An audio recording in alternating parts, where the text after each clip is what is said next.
পৃথিলা মেঘবালিকা নয়, মেঘ প্রেমিকা। আসসালামু আলাইকুম, কী অবস্থা সবার?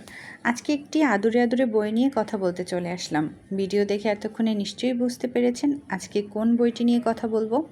তো আজকে বইয়ের নাম মেঘপিয়াসী মন, লেখক ওয়াসিকা নুছাদ, প্রকাশনী বর্ষা দুপুর। এটি আমার এই লেখিকার পড়া প্রথম বই। একটি ভিডিওতে বইটির প্রচ্ছদ দেখে দারুণ পছন্দ হয়েছিল।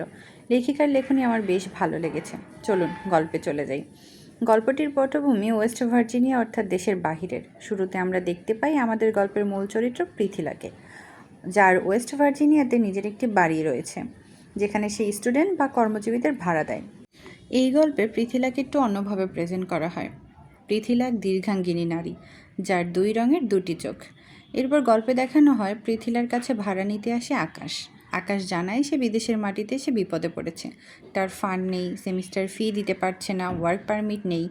যেহেতু পৃথিলাও বাংলাদেশি, যদি কম ভাড়ায় একটু থাকার সুযোগ পাওয়া যায় সেই আশায় আকাশ আসে।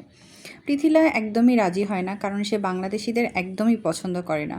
পৃথিলার মা এই দেশীয় হলেও তার বাবা ছিলেন বাংলাদেশি, এবং বাবার উপর ক্ষোভ থেকেই পৃথিলা বাংলাদেশিদের পছন্দ করে না। পরবর্তীতে কিছু শর্ত সাপেক্ষে আকাশকে পৃথিলা বাসা ভাড়া দেয়, এবং পরবর্তীতে আকাশ জানায় তার এক বান্ধবীও তার সাথে এই বাড়িতে থাকতে চায়।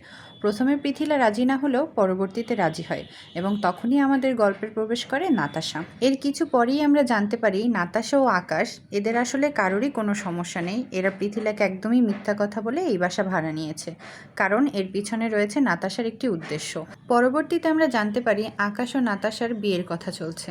এক্ষেত্রে আকাশ নাতাশাকে কোনো কমিটমেন্ট না দিলেও কখনো বিয়ের বিরোধিতাও করেনি। সেক্ষেত্রে ধরে নেওয়া যায় আকাশের মৌন সম্মতি ছিল। এবং আমরা আরও জানতে পারি যে এই নাতাশা হচ্ছে পৃথিলার সৎ বোন। এর পরবর্তীতে আসলে কি ঘটেছিল এটা জানতে হলে অবশ্যই বইটা পড়তে হবে। পৃথিলা ও আকাশের মধ্যে কি কোনো ভালোবাসার সম্পর্ক তৈরি হয়েছিল? আর যদি তৈরি হয়েও থাকে, সেই সম্পর্কটা আসলে নাতাশা কিভাবে নিয়েছিল?